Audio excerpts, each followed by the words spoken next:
Sonenda Fatihah dari NIM 2404090052 dari Pendidikan Biologi B. Perkenalkan, nama saya Rizky Abid Badrudin, NIM 240 956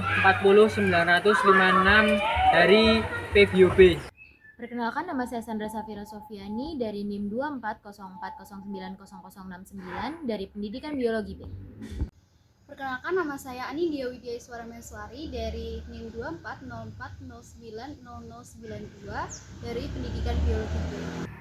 Taman toga atau tanaman obat keluarga ini tanaman yang ditanam di sekitar pekarangan rumah atau halaman rumah yang tanamannya memiliki khasiat obat. Nah, tanaman-tanamannya itu bisa meliputi seperti sirih, lidah buaya, jahe, kunyit, dan lain-lain. Seperti yang di belakang saya ini adalah Taman Toga yang berada di RT 3 RW 4 di Gang Kasuari, Patmon, Kecamatan Gunung Pati, Kota Semarang. Nah, jadi Taman Toga ini memiliki banyak sekali manfaatnya. Yang pertama adalah untuk pengobatan tradisional. Jika kita memiliki Taman Toga ini, kita dapat memanfaatkan tanaman-tanaman ini menjadi bahan alami untuk mengobati penyakit-penyakit ringan, misalnya seperti sakit perut, sakit kepala, masuk angin, dan lain-lain.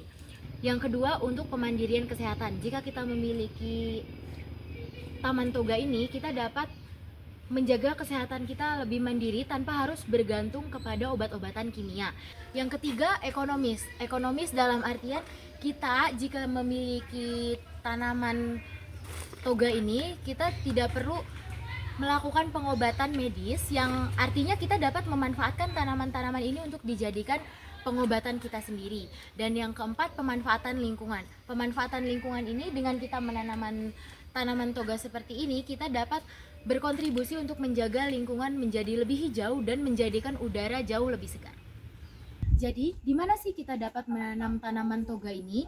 Nah, tanaman toga ini kita bisa ditanam di sekitar pekarangan rumah atau di halaman rumah, tapi jika kita tidak memiliki pekarangan atau halaman rumah yang luas, kita dapat menanam di polybag atau di pot yang nantinya akan disimpan di teras rumah. Tapi jika kita tidak memiliki pekarangan dan halaman rumah, seperti misalkan kita tinggal di perkotaan, kita dapat membuat vertical garden atau rak tanaman, seperti misalkan kita menanam tanaman sirih yang bisa ditanam secara vertikal. Morfologi dan proses fotosintesis untuk masing-masing tanaman. Yang pertama, Geonipis, Ficus auratifolia. Morfologinya pertama akar serabut, yang kedua batang, berkayu, bercabang, berduri, dan berwarna hijau kecoklatan. Untuk daun tunggal berbentuk bulat, lonjong, dan berwarna hijau, permukaan halus dan beraroma khas. Bunga kecil berwarna putih dan berbentuk majemuk. Untuk buah bulat berkulit tipis berwarna hijau kuningan saat matang dan mengandung banyak air asam. Fotosintesis, proses fotosintesis dilakukan di daun jeruk nipis menggunakan klorofil untuk menangkap sinar matahari dan mengubah karbon dioksida serta air menjadi glukosa dan oksigen. Yang kedua, jahe. Nama ilmiahnya Zinger officinale. Untuk morfologi, akar rizoma rimpang yang bercabang dan berdaging tebal. Untuk batang, semu tersusun dari pelepah daun dan berwarna hijau. Untuk daun memanjang berbentuk lanset dengan ujung meruncing dan berwarna hijau. Untuk bunga berbentuk lonjong berwarna kuning kehijauan dan tersusun dalam helai. Untuk fotosintesis, jahe melakukan fotosintesis melalui daunnya menghasilkan glukosa dan oksigen dengan bantuan sinar matahari. Yang berikutnya, kunyit. Kunyit dalam bahasa ilmiah Curcuma longa. Untuk morfologi, akar rizoma berwarna oranye kehitaman. Batang semu yang berdiri dari pelepah daun. Untuk daun lonjong, besar, dan berwarna hijau tua. Kemudian untuk bunga berwarna kuning pucat, berbentuk malai dan tumbuh di ujung batang. Untuk proses fotosintesis, daun kunyit melakukan fotosintesis dengan menyerap sinar matahari dan mengubah karbon dioksida serta air menjadi energi. Yang berikutnya, mengkudu Morinda civifolia. Untuk morfologi, pertama akar tunggang dengan cabang akar serabut, kemudian batang berkayu bulat berwarna coklat keabu-abuan dan bercabang. Kemudian untuk daun tunggal lebar tebal berwarna hijau mengkilap dan bertulang menggirip. Berikutnya bunga berwarna putih berbentuk kecil dan tersusun dalam karangan. Untuk buah berbentuk lonjong berwarna hijau kuningan saat matang dan berbau khas. Untuk fotosintesis, daun mengkudu menyerap sinar matahari untuk proses fotosintesis menghasilkan glukosa dan oksigen. Yang berikutnya adalah sirih. Nama ilmiahnya Piper beetle. Untuk morfologinya, yang pertama akar serabut, menempel di tanah atau pada media rumput. Yang berikutnya batang merambat, buah dan berwarna hijau. Yang berikutnya daun berbentuk hati, berwarna hijau mengkilap dan beraroma khas. Kemudian untuk bunga tersusun dalam bentuk bulir kecil dan berwarna putih kekuningan. Untuk proses fotosintesisnya, daun sirih melakukan fotosintesis dengan menggunakan klorofil untuk mengubah sinar matahari, air, dan karbon dioksida menjadi energi. Yang berikutnya lidah buaya, aloe vera. Yang pertama morfologi, akar serabut, batang pendek dan tersusun, daun berdaging tebal. Untuk daun berdaging tebal berisi gel berwarna hijau dengan duri kecil di tepi. Kemudian untuk bunga berbentuk lonjong berwarna kuning atau merah dan muncul di tangkai panjang.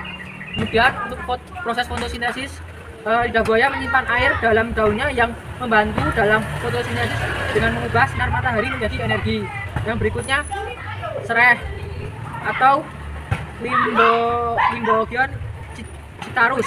Untuk morfologi, akar serabut, batang semu tumbuh tegak dan berwarna hijau. Kemudian untuk daun memanjang, sempit, berbentuk pita dan berbau khas.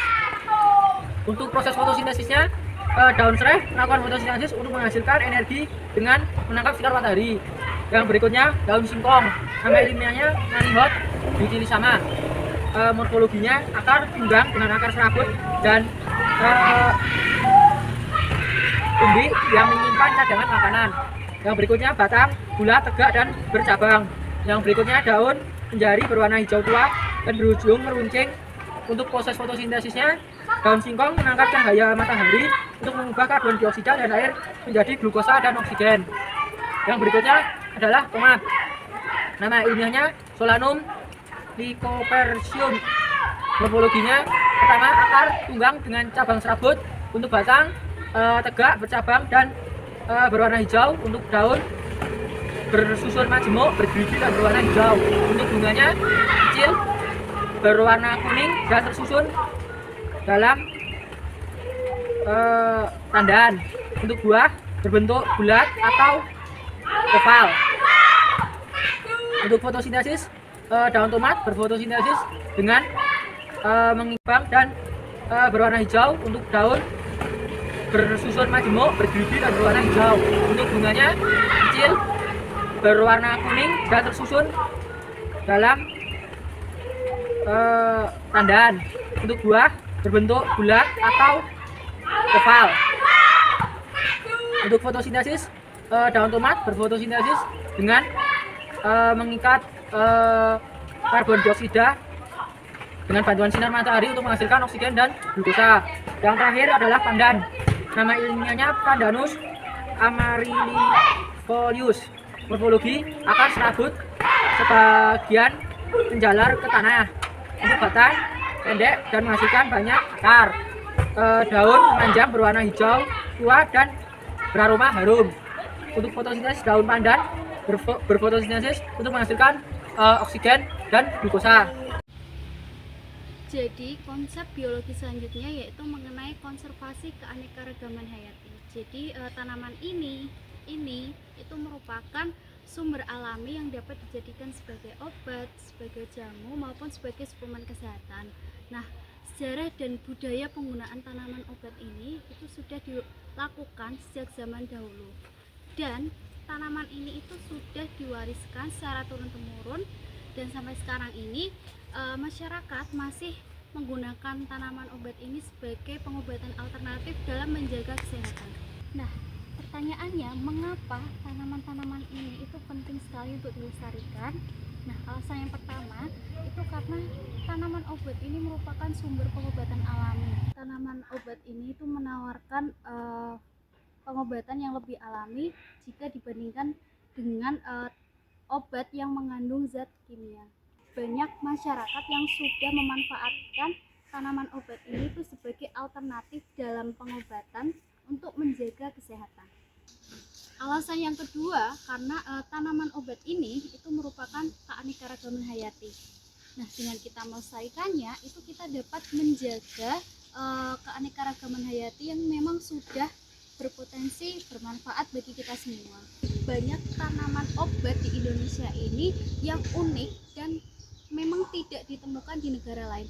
Maka dari itu, tanaman-tanaman obat ini itu merupakan sumber daya yang sangat berharga yang harus kita jaga. Intinya, melestarikan tanaman-tanaman obat ini itu sangat penting sekali karena tanaman obat tersebut sudah memberikan dampak yang besar bagi kesehatan dan juga bagi lingkungan sekitar kita.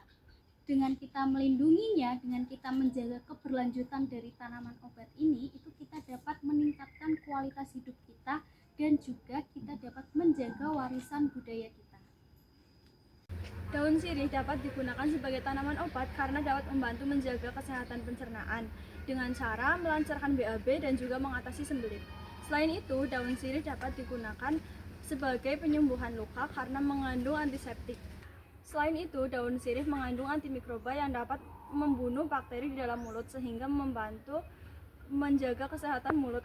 Mengkudu merupakan salah satu tanaman obat yang memiliki kandungan antiinflamasi dan juga anti nyeri, sehingga mengkudu dapat digunakan untuk mengobati rasa nyeri pada persendian. Selain itu, mengkudu juga dapat digunakan untuk menurunkan konsentrasi asam urat di dalam darah. Mengkudu juga mengandung vitamin C yang dapat digunakan untuk meningkatkan kekebalan di dalam tubuh. Daun jambu dapat digunakan untuk mengatasi diare yang disebabkan oleh makanan atau minuman yang terkontaminasi oleh virus, bakteri, ataupun parasit. Daun jambu juga dapat dimanfaatkan ekstraknya untuk mengobati luka terbuka, contohnya luka sariawan. Tidak hanya itu, daun jambu juga dapat digunakan untuk mengatasi masuk angin karena dapat mengurangi perut kembung, begah, mual-mual, dan juga muntah-muntah. Jeruk nipis memiliki kandungan vitamin C yang memiliki banyak manfaat, salah satunya yaitu untuk mengurangi rasa sakit saat batuk dan juga membantu mengencerkan dahak. Selain itu, vitamin C yang ada di dalam jeruk nipis ini dapat membantu meningkatkan kadar leukosit atau sel darah putih di dalam tubuh kita yang dapat membantu untuk memerangi infeksi dan juga penyakit. Vitamin C ini juga dapat meningkatkan zat besi sehingga produksi sel darah merah di dalam tubuh kita bertambah.